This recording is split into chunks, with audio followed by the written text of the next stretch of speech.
Mundu town in South Sudan is telling of the desperation many people in the country now face. In the years of conflict, thousands have been killed and also millions displaced. The UN's Humanitarian Affairs Chief, Mark Lowcock, on Wednesday met with South Sudan's opposition leaders in Mundu, and it's evident from the talks that the ongoing bloodshed has to be stopped. The suffering of ordinary people is unimaginable. The peace process so far has produced nothing. The cessation of hostilities is a fiction. The economy's collapsed. Belligerents use scorched earth tactics, murder and rape as weapons of war. Those are all gross violations of international law.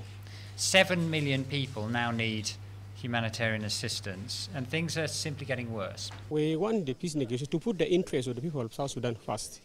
And when they become the center of negotiation, I think definitely will accept peace in the country.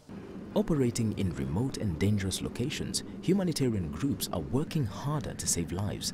Last year, agencies reached 5.4 million South Sudanese in need, but they could have reached more if the conditions were conducive. Ending the violence is the first and single most important thing that's needed to alleviate the human suffering in this country.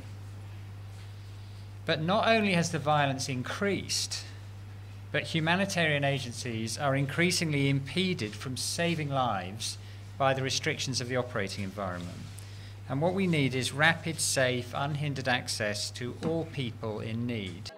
Lowcock's visit comes as the AU early on Thursday also threatened sanctions on leaders violating the peace agreement. Mirungu, CGTN.